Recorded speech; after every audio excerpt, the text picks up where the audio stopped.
Well, my name is Zack Thompson. I'm on staff here at Calvary Bible Church, but you could tell what my name is because of my super snazzy name tag that I'm wearing. We announced that we were going to do Name Tag Sunday, the last Sunday of every month back in June. We're just getting all the same months mixed up. Back in January, we said that we were going to do that. And then it just so happened that I missed every single Sunday of Name Tag Sunday. The staff would say that it's not so much of a coincidence, but I'm so happy to be with you all finally for a Name Tag Sunday.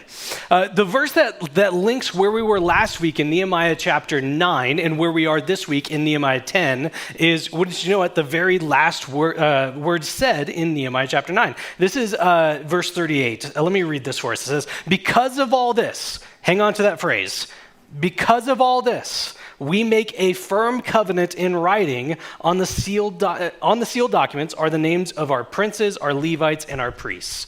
So they say because of all this. So all that came before, when they looked at God's faithfulness, when they read the law, when they saw their own faithlessness, as they were focusing on who God is, on what he's done, because of all of that, they decide to make a covenant with their God.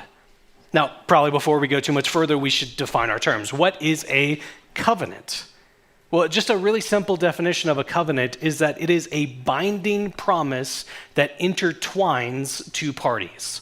A binding promise that intertwines two parties. So binding promise, it is saying that each party of that is going to do something, but it's not some mere light commitments like, I guess I'll do it. No, this is a binding promise. You even see that with what the Israelites talk about. They say, we are entering into this oath and a curse. Let there be consequences. It says, let us be punished if we do not keep our side of things. That's not a mere light commitment. It is a binding promise that they will do something. But it also intertwines two parties. You see this a lot as covenants were made between nations or kings. They would show up, they would exchange gifts, they would say what they're promising to do for each other. They would say what the punishment for not keeping those promises, but they also were joining in together. Your benefit is my benefit.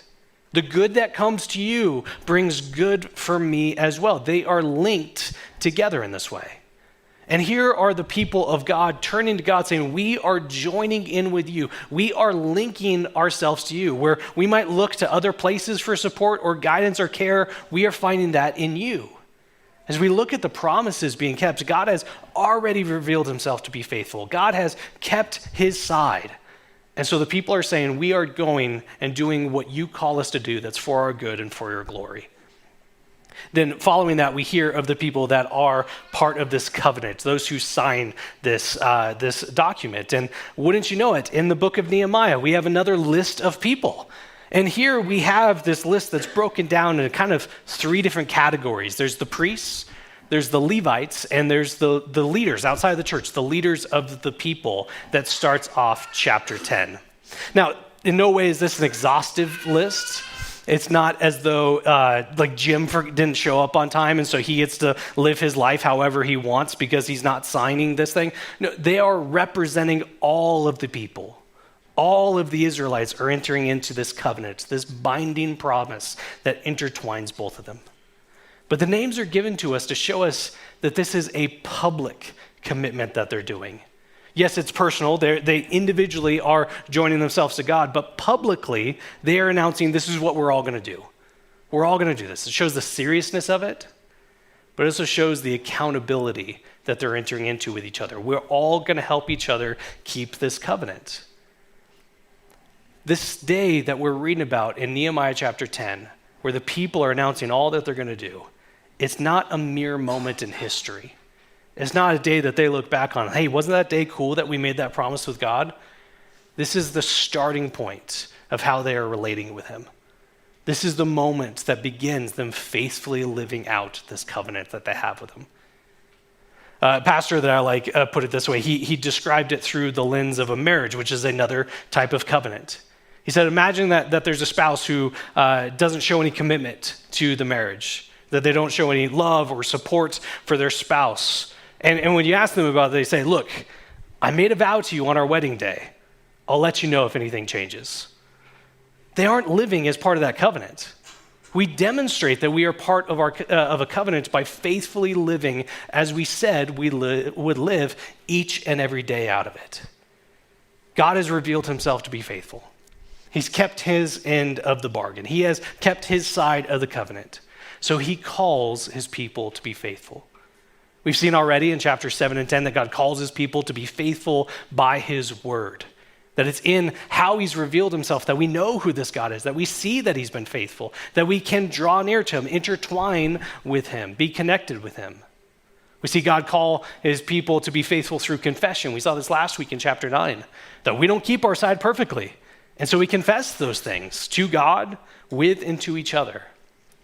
And this week we continue the idea that God calls his people to be faithful in being distinct.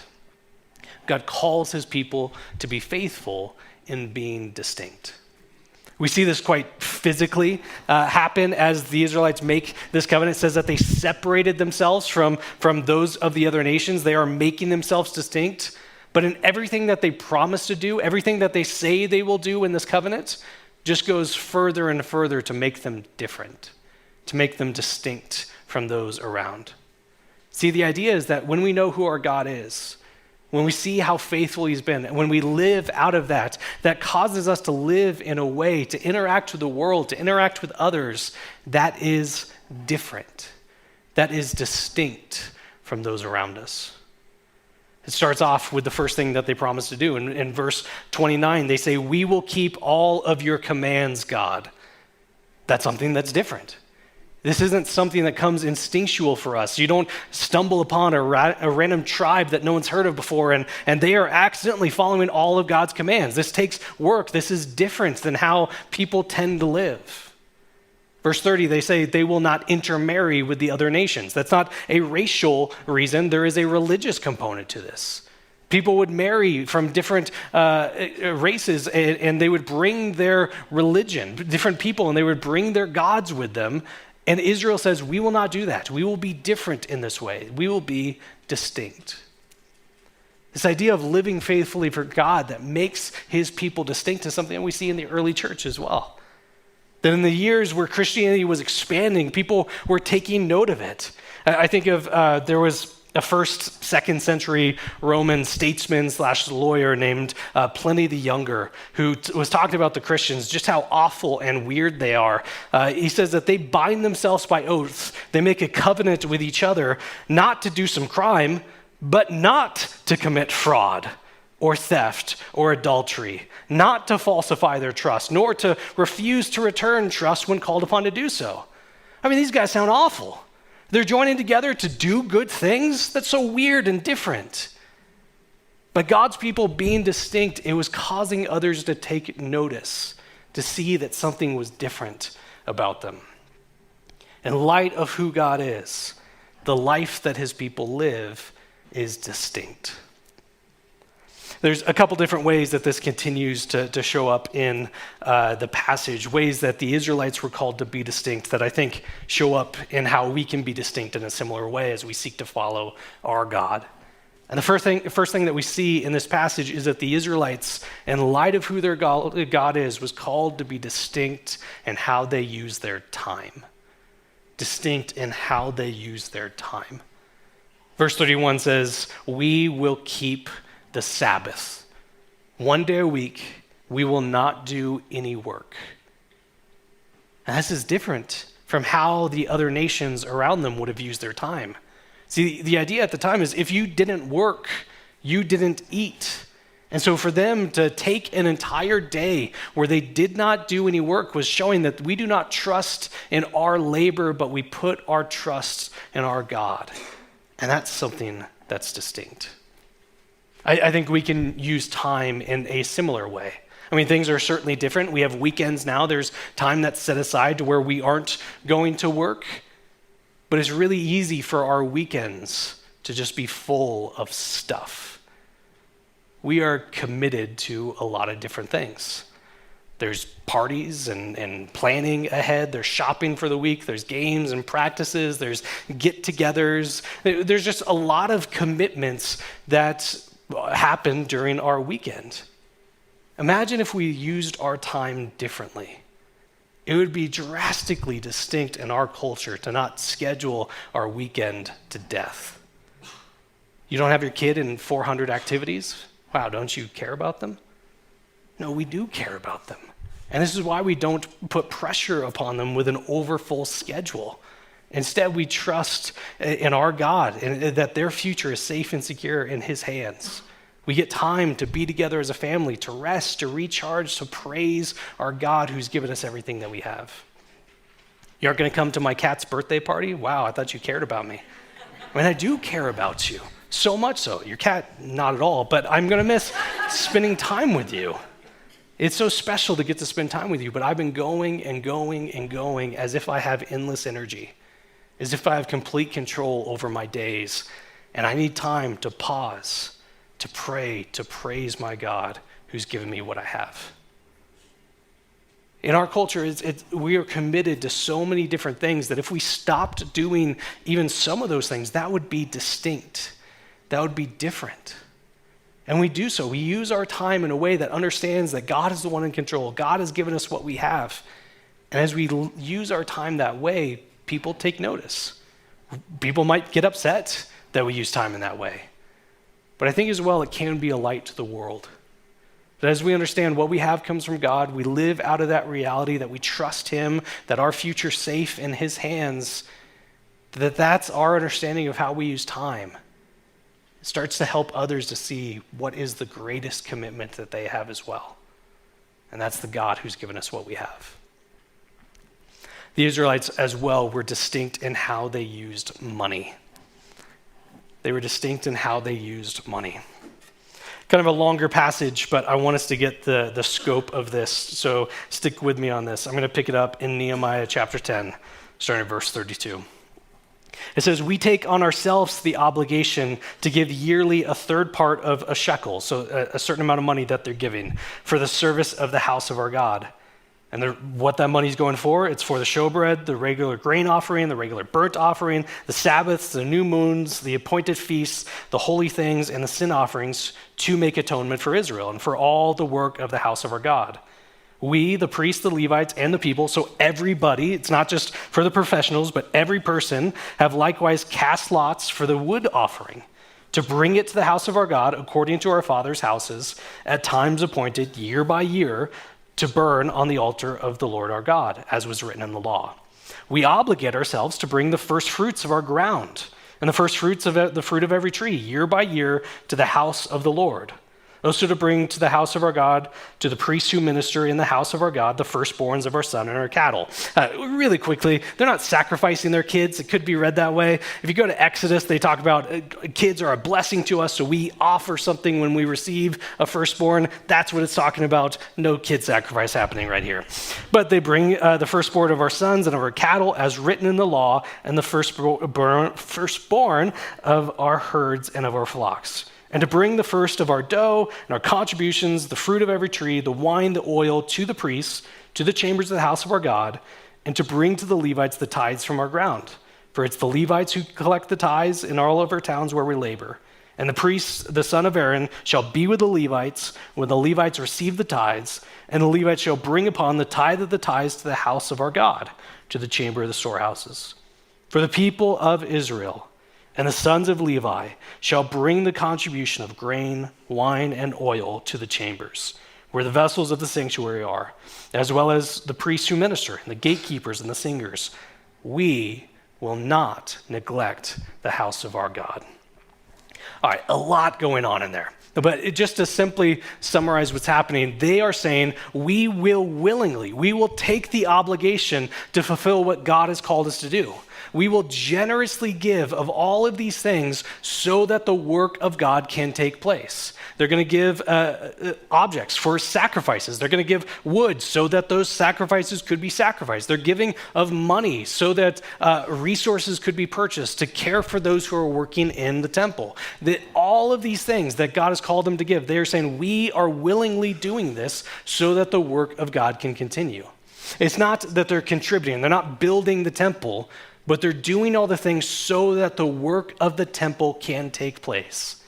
And this is a distinct way of utilizing and using resources and finances. This is willingly living off of less fruit, less crops, less animals and animal products, less wood, less money. It is willingly living off of less, and that is radically distinct. I think it's distinct in our culture as well. So much of our interaction with money comes down to just the simple phrase, "It is mine."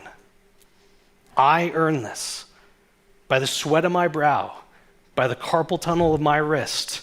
I have earned this, so I will use it as I see fit. Now, in no way is this saying that people outside the church are not generous. Of course they are. But even in giving, so much of that is focused on me. I think that this organization is doing some good, so I want to support that. I feel good when I help others. And all of this, it's focused on what I am receiving and how I use my money. So why would someone willingly go off of less if there's no perceived benefit of it? Well, remember, this is coming. We got to get the order right of this. This is coming after the Israelites spent an entire chapter saying, this is what God has done. This is how he's been faithful. Here's how he provided for us. Here's how he's cared for us. Here's how he gave us all that we have when we had nothing. It's constantly going back to, God, you've been faithful. God, you've been faithful. God, you've been faithful. And so their understanding and our understanding is that every good thing that we have comes from God. And so there is no place for this is mine, because none of it's mine. It's all been given to me. And that radically changes, and we use money in a distinct way when we recognize that everything that we have comes from the God who's faithfully provided for us. That is distinct. And so we see the Israelites here, and I read the whole passage so we can see this is something very planned. This is meticulous. Maybe we zoned out for a little bit. I think I zoned out for a little bit in the section there. I was stumbling over words. It is very long, but it's showing the intentionality and planning the Israelites take to be generous in response to God's generosity. They put a plan in place. They have the times that they will collect money, times that they will collect resources, who they're giving things to. It's this whole system that they have in place to use money in a distinct way. Now we get to things a little bit different in the New Testament. It's not so regimented. There's no specific rules into how much of things are supposed to be given. God gave those in the Old Testament to show generosity so we don't have dependence on him, so that we can learn to respond to his faithfulness. But in the New Testament, we see things lessened and deepened in different ways. That the New Testament's teaching on money and how we are distinct and how we use them boil down to two words: generosity and stewardship. So stewardship is what we'll focus on there, that God has entrusted us. We are responsible for different things. We have family and friends. We have things to care for. We have bills. We have money that we owe to people. We are good stewards of where God has us to care for what we're responsible for. But the other side of that is generosity, that we are called not so much to focus on a number to reach, but a heart position to take. That we're called to be generous towards those that God has around us. I think of Jesus teaching with this woman, a widow who comes up to the temple who just has 2 coins. That's all she has. Everyone around her giving more. And yet Jesus focuses on the woman who gives 2 coins because that's what she has. She was generous.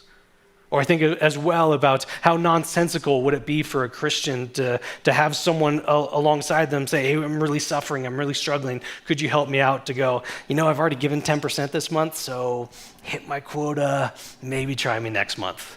It's ridiculous to think about that, right? It's focused on the heart position that we're called to do.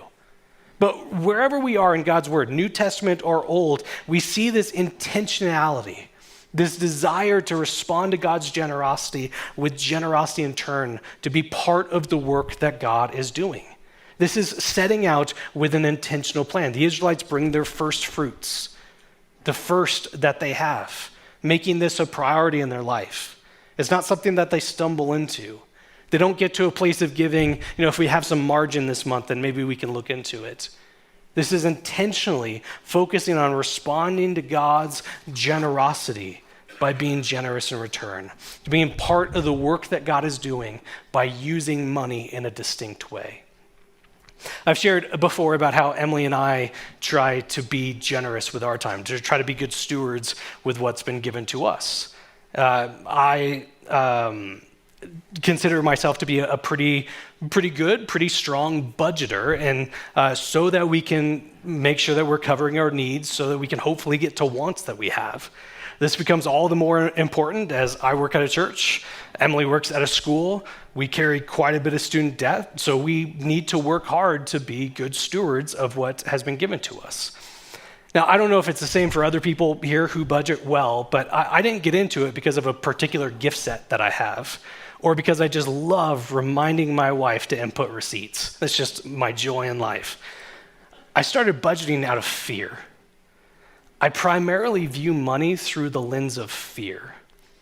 That when things get really difficult, when they're hard, my instinct is not to be generous, but it's to clinch, to hold on to what we have as tight as we have, just in case. It's what I can do to try to take control. Things are going wrong, so I need to try to fix it. My instinct is to not be generous. And this is part of the beauty of automatic payments, so that it could be a way for us to do first fruits. On the first of the month, we have an automatic payment going out to Calvary, to missionaries that we support, to other organizations that we believe in are doing great work for the gospel. We do all this right at the beginning so that when later on in the month, when things start to get tight or difficult, I don't give in to my instinct to not be generous. That when we get a massive vet bill and a maternity ward bill on the same day that our student loans are due, that I don't give in to my instinct to just clinch and hold on and put my trust in myself rather than the God who's given me everything to begin with. Now, I still need to work on that heart piece, that generosity. That's something I still need to continue to work on, but it's a way that we try to put our focus on what God has called us to do, to live in a distinct way with how we deal with finances, where it's so easy to go to, this is mine when things are hard. We understand that God has given us everything, and that changes who we are and how we deal with money. And we see that with the Israelites. We've talked about that they are struggling, that they gave up time working on their jobs to go and build the wall, that they have these increased taxes from Persia. They are in a difficult time, and they say, we will do all this. We will put this obligation on ourselves. We will give all of this. We will use money in this distinct way because there's no better way to respond to the ever-faithful God than to participate in the work that he's doing in this way. But it's not just the giving of their money that made them distinct. They were distinct in their worship as well. The Israelites were distinct in their worship. They used their time and energy and efforts to join in God's work. They didn't just roll up, cut a check, and say, well, that's my job done. They used all that they had to join in the work that God was doing. Because think of that passage that we read. Think of how many action items were in there. They go and gather the tithe. They go and gather the wood. They do all of this to be part of the work of the house of our God. They use all that they have to be part of the work of the house of our God, to join in what he is doing. I think we see this quite clearly back to chapter 3, where everyone is out there building the wall together, and we get this whole list of the people who are doing it. Everybody joins together to be part of this work that God has called them to do. And it doesn't just so happen that, man, they have so many people who are gifted in building walls. It just so happens that all of them have this skill set. No, we're told this list of who these people building the walls are. We're told that goldsmiths are out there. Not a lot of translation between building walls and doing the fine detail artwork of goldsmithing. Or my favorite one, we're told that there's a perfumer there building the wall.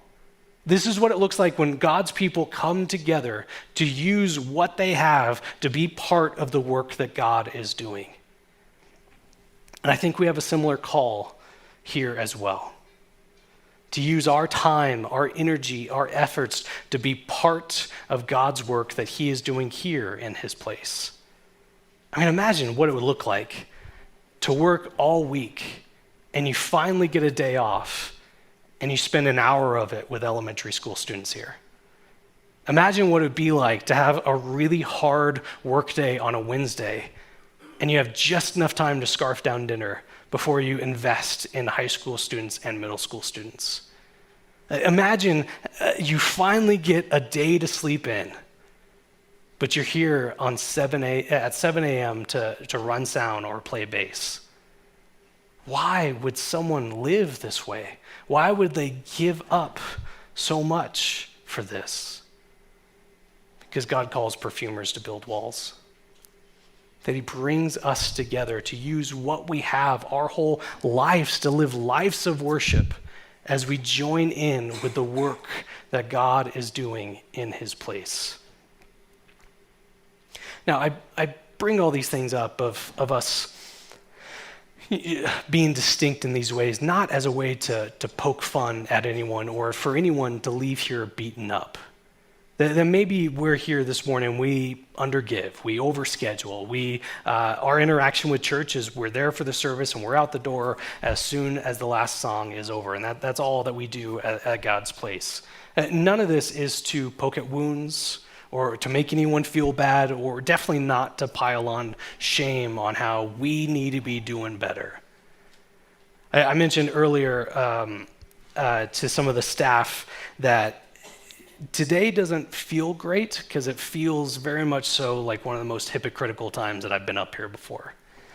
So what would it look like if we don't overcommit ourselves over a weekend? I say coming out of my weekend where I just overcommitted myself more than usual. What does it look like to use money in a way that's distinct? Well, that whole section about how Emily and I do things, I read that to Emily on Friday because I was having a meltdown about finances, or at least the potential of what a financial situation could look like in the fall. I bring all this stuff up because we are imperfect people trying to live faithfully for God. And we hold each other accountable to this. We support each other in this. We help each other to spur one another on to keep our side of what God's called us to in light of who God is. None of this is try harder. None of this is you need to be doing better. We keep the order of what we see in this book. It all starts with looking first at God's faithfulness.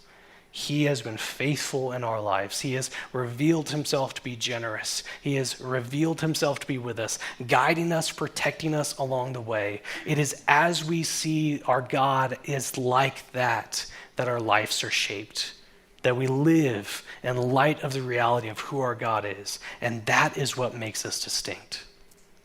From there, and only from there, not off of our efforts, but off of who our God is, it might look like incorporating small pieces at a time, ways that we can encourage each other to live faithfully as God called us to live. Maybe it's going home after today and ensuring that the rest of the day is focused on rest and worship as well. We have a lot of things to do. There's things on our calendar. We got to get ready for the week. And God has certainly called us to be good stewards of what he's entrusted us with, but it's so easy to go from that tipping point of God's given me this to do to I am in control of all that happens. So what does it look like to be distinct? To use our Sunday as a time to rest and respond to the God who's ultimately in control. For some of us, it might be looking at our finances to see what does generosity and stewardship look like in our lives. For others, it's looking at our calendar to see where is there a place where I can join in the work of God's place to participate in the work that he is doing here. And these things sound scary.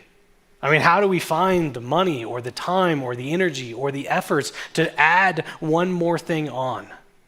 How do we find it within our schedule to just do anything more? This is why we want to try to provide avenues for it. While serving, while giving these things up is a sacrifice, we want to help. As we are imperfect people looking to be faithful, we want to help create these patterns in our lives as we seek to respond to the faithfulness of God by being faithful in turn. Maybe as we look at our calendar, it's hard to add something regular, something once a month or twice a month. We just don't see a place for that. Well, this is where we have a great opportunity that just takes place over 1 week and one time in the year. an opportunity coming up at Kids Week. There's a really vital ministry where we have kids come from the neighborhood. A vast majority of them are not part of this church. An opportunity to help them see who God has revealed himself to be to them. Maybe we think, oh, a whole week, I can't do that either.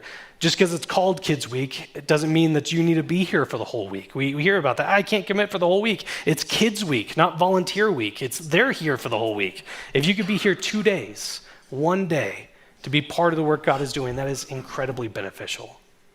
Or if we just can't give time at that week, that's okay. I think of the Israelites who were gathering up wood, that they themselves were not the ones who were offering the sacrifices, but they were gathering the resources so that the work of the ministry could take place. And maybe there's something like that here. Not to gather wood. Please don't bring wood here. I don't know what we're going to do with it. But there's an equivalent of gathering wood. We have an Amazon wish list. It's on the bulletin that you have right there. There's a lot of resources that go into this vital week that we have here at the church. And just by looking at the Amazon wish list, it looks like there's a lot of fish that's needed for this week to be done well. And so it's an opportunity to be part of the work that God is doing, either by our time or by the gathering of resources. Or maybe it's joining our student ministry team. This is a really important time of the year that relationship is formed, that community is built, that is a starting point for the whole rest of the school year. And we've been praying to God to identify people to join this team, especially a woman who can help care for one of our girls' small groups there. Or life groups. It's such an important way for us to connect with people in the church. And one of the things that limits our ability to get new people plugged in here is a lack of life group leaders. Or our worship team. We read this passage, all that these people are doing to help the worship of God. All of these steps that are taking place so that they can point others to worship God. That's something that our worship team does, whether on stage or off of it. There are places for imperfect people where the perfect God works his impeccable plans through here. That there are places where we can give and serve and respond to the faithfulness of God, how we live changed, distinct lives because of him. And that gets to our final piece of distinction from this passage, that we and the Israelites are distinct in our unity. In that passage that I read for us, the word we is used 10 times. 10 times the people say, together as one, we agree on doing the same thing. We have the same focus, the same vision, the same plan in place because of who our God is. In an increasingly divided world, we are joined together on something stronger than ideology or politics or shared interest or a shared dislike of something. We are formed on the foundation of God's faithfulness. I was going to take us where I always do. I feel like I'm always quoting John 17, where what does Jesus see as so important for his people to understand? He's going to the cross. He's about to die. What is so important that he wants to get across to his people? He prays that his people be one, be united. But I'm not going to take us to John 17. I'm just going to reference it and essentially take us there without actually going there. Instead, I'm going to take us to a different place that I think captures this idea of how God has brought us together as one to be part of the work that he's doing, to be distinct people in light of who he is. This is 1 Peter chapter 2, starting in verse 9. It says, you are a chosen race. That's distinct. A royal priesthood, distinct. A holy nation, by definition, distinct. A people for his own possession, distinct. That you may proclaim the excellencies of him who called you out of darkness and into his marvelous light. You better believe that's distinct. Once you were not a people, but now you are God's people. Once you had not received mercy, but now you have received mercy. We have been made a people. We have been made one. Where we are scattered, divided apart, God has brought us together as one because he has shown us mercy. That's what joins us. That's our background. That's our foundation. I have found mercy in God. You have found mercy in God. And because of that, that changes everything. We live this way that God's called us to. We live in light of his faithfulness. We live distinct lives because we have seen such great mercy from our God. Let me pray for us. Father, we are so grateful for the instruction, for the call that you give to us. In life, it's so difficult to know what to trust or what to do, who to follow. And you give us not just a way to be saved, not just a way that's for us to draw near to you, but you give us instruction as well. You give us guidance in this life. None of this is to earn anything. None of this is to try to just merely survive off of our efforts. But you are the God of mercy. You are the God who's revealed yourself to be faithful time and time again. You are the God who's given us all that we have. And so we live lives of response. We respond to your faithfulness by seeking to be faithful in turn. We respond to your goodness by seeking to be good in turn. We respond to the work that you've done by seeking to join in the work that you are doing. By living distinct lives, distinct in time, in money, in worship, in unity.